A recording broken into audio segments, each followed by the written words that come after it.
5 de julho de 1982. Barcelona. Estádio de Sarriá. O Brasil entra em campo com a melhor seleção que o país já produziu. Ou pelo menos a mais bonita. Zico, Sócrates, Falcão, Júnior, Éder. Nomes que hoje estão em camisa retrô, em mural de boteco, em discussão de bar como se fossem deuses. E jogavam como deuses sim, mas não ganharam. Perderam de 3-2 para a Itália de Paulo Rossi.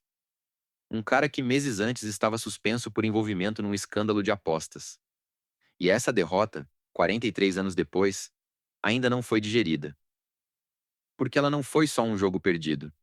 Foi o dia em que o futebol arte morreu nos braços da eficiência. E a pergunta que ninguém respondeu direito até hoje é: foi culpa do Telê? Foi culpa do acaso? Ou o futebol brasileiro simplesmente se recusou a aprender a lição? Pois é, 43 anos.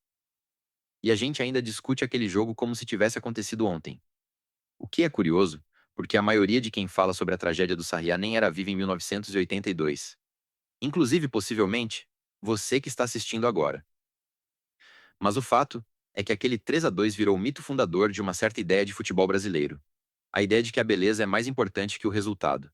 E, ao mesmo tempo, virou também o maior trauma. Neste vídeo, a gente vai fazer 3 coisas que ninguém costuma cruzar quando fala do Sarriá. Primeiro, entender o contexto que ninguém lembra. A Itália não era uma seleção qualquer. E o Brasil não era tão perfeito quanto a memória afetiva pintou. Segundo, destrinchar o minuto a minuto do jogo, mas não só os gols. As decisões, os erros, as omissões que ninguém revisita. Terceiro, responder a pergunta que paira desde o apito final. O futebol brasileiro mudou de rumo por causa daquele jogo, ou deveria ter mudado e não mudou? Vamos voltar. 1982. A Copa do Mundo na Espanha. O Brasil vinha de um jejum de 12 anos sem título. Desde o Tri de 1970, no México, com aquela seleção que todo mundo considera a maior de todos os tempos. Depois disso, teve a Copa de 1974, na Alemanha, com um quarto lugar melancólico. E a de 1978, na Argentina, com aquele terceiro lugar que até hoje rende discussão sobre o jogo contra os donos da casa. Resumindo, a seleção brasileira não estava numa fase áurea de resultados. Mas em 1982, alguma coisa diferente aconteceu. O técnico era Tele Santana. E Tele tinha uma filosofia. Ele acreditava no futebol ofensivo, no toque de bola, na liberdade criativa dos jogadores. Não era um treinador de esquemas rígidos.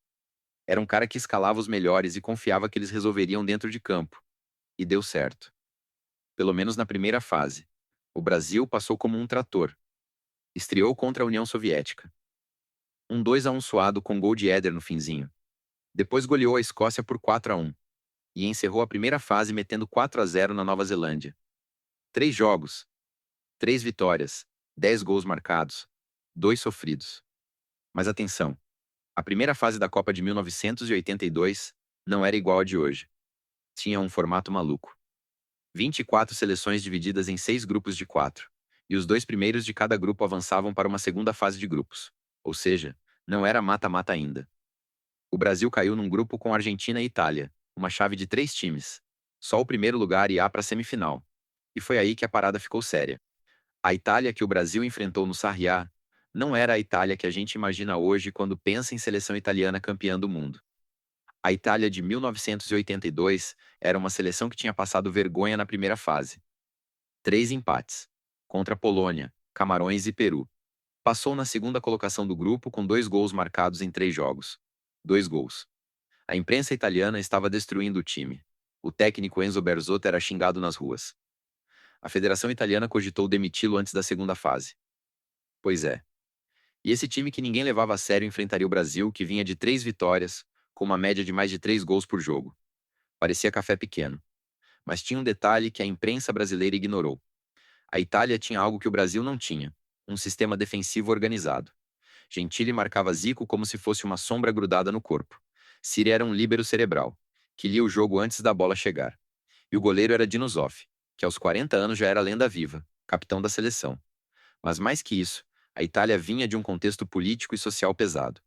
E segundo o próprio Paulo Rossi, em entrevistas posteriores, aquele time jogava com uma raiva acumulada de anos de chumbo. Referência aos anos de chumbo italianos, o terrorismo, a crise econômica. A Itália não jogava só futebol, jogava com desespero. E desespero, em Copa do Mundo, muitas vezes vence talento. A segunda fase começou. Brasil e Itália se enfrentariam no dia 5 de julho, no Sarria. O Brasil precisava de um empate para se classificar. Um empate. Bastava não perder. E essa palavra, bastava, é o fantasma que assombra a história até hoje. Então vamos ao jogo. Dia 5 de julho de 1982. Estádio de Sarriá, Barcelona. Capacidade para 40 mil pessoas. Não era um estádio enorme, mas estava lotado. E o Brasil começou melhor. Aos 13 minutos do primeiro tempo, Sócrates recebeu na entrada da área, dominou no peito. Um domínio que virou o frame eterno do futebol brasileiro. E chutou no canto esquerdo de Zoff. 1-0 Brasil. Parecia que o roteiro estava sendo escrito. O Brasil tocava a bola. Envolvia a Itália, os italianos não conseguiam sair da pressão. Mas aí veio o minuto 18. E veio Paulo Rossi. Um cruzamento da direita, a defesa brasileira falhou. E Rossi, oportunista como sempre, empatou. 1-1. E o jogo mudou de temperatura. O Brasil não se abalou. Ou parecia não ter se abalado. Continuou tocando. Mas a Itália cresceu. O meio-campo italiano começou a apertar. E aí veio a jogada que até hoje é discutida em todas as mesas redondas. Aos 25 minutos do primeiro tempo, Toninho Cerezo, um dos melhores volantes do mundo na época, tentou recuar uma bola de cabeça para o goleiro Waldir Pérez. Mas recuou fraco, curto, no meio do caminho. Paulo Rossi leu o lance, antecipou, dominou e chutou na saída de Waldir. 2-1 Itália. Um erro individual. Um erro bobo. Um erro que numa final de campeonato se paga caro. Mas numa quartas de final de Copa, contra um time retrancado, se paga com a eliminação. E olha que o Brasil ainda teve chance de empatar antes do intervalo. Zico, de falta, acertou a trave. Uma bola que entrou e saiu. A imprensa esportiva brasileira debateu por anos se foi gol ou não. As imagens da época não são conclusivas. Mas não foi. E o primeiro tempo terminou 2-1 para a Itália. Segundo tempo. O Brasil voltou para o ataque. Precisava de um gol. E fez o gol. Aos 68 minutos, Falcão. O rei de Roma, que jogava na Itália, conhecia os italianos. Recebeu na entrada da área, ajeitou e soltou uma bomba no ângulo de Zoff. Um golaço. 2-2. Gol que, na época, foi chamado de o gol que calou Sarria. A torcida brasileira explodiu. Na transmissão, o narrador Osmar Santos. Outro mito. Gritou como só ele sabia gritar. O Brasil estava classificado de novo. Bastava segurar o empate. Mas aí a gente chega no ponto central da tragédia. O Brasil, depois de empatar, fez o quê? Continuou atacando. Tele Santana não mandou recuar. Não pediu para o time fechar. Não colocou um volante a mais. O Brasil continuou trocando passes no campo adversário, buscando o terceiro gol. Porque a filosofia de Tele era essa. Não se joga pelo empate. Se joga para ganhar. E é bonito pensar assim. É nobre. Mas em Copa do Mundo, nobreza não ganha jogo. Aos 74 minutos, um cruzamento da direita, a defesa brasileira falhou de novo. Desta vez, Luizinho e Oscar perderam a bola. E Paulo Rossi, mais uma vez, apareceu. 3-2 Itália. Hat-trick de Paulo Rossi. O Brasil ainda tentou. Zico ainda teve uma última chance. Mas não entrou. Fim de jogo.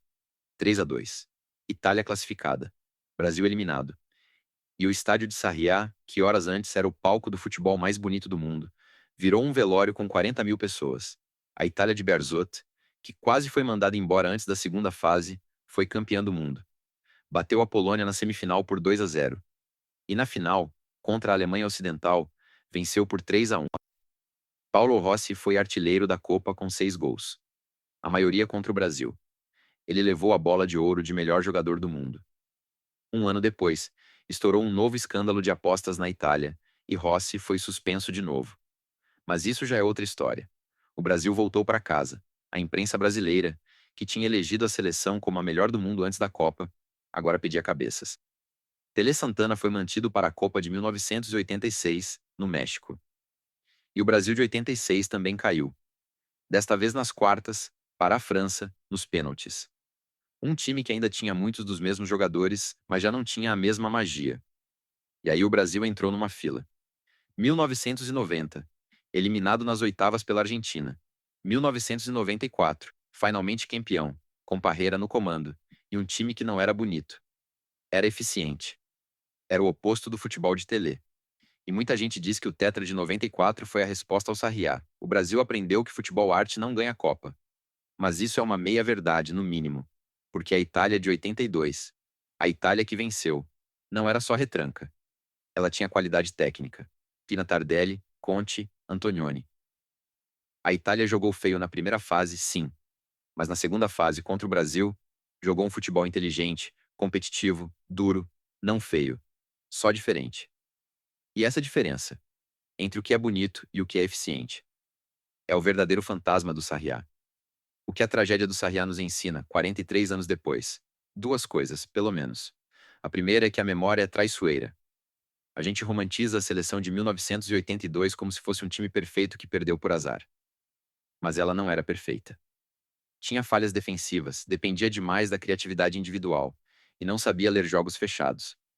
Ele era um grande técnico, mas naquele jogo específico, errou. Errou ao não ajustar o time depois do segundo gol italiano. Errou ao manter a mesma estrutura ofensiva quando o empate classificava. A segunda lição é mais incômoda. Talvez o futebol brasileiro nunca tenha superado o Sarriá porque ele não queria superar. O Brasil continua, até hoje, oscilando entre dois discursos. O joga bonito e o resultado acima de tudo. E quem paga o pato é o torcedor, que vê times sem identidade, que ora tentam imitar a Hungria de 1954, ora a Alemanha de 2014. O Brasil de 1982 perdeu, mas perdeu sendo ele mesmo. E essa talvez seja a maior ironia de todas. 43 anos depois, a gente ainda não sabe se prefere perder sendo quem é, ou ganhar sendo quem não é. Resumindo o que a gente viu aqui. Primeiro, o Brasil de 82 não era invencível. Tinha falhas estruturais que a Itália explorou com inteligência. Segundo, o erro de Cerezo e a teimosia tática de Telê foram tão decisivos quanto o hat-trick de Paulo Rossi.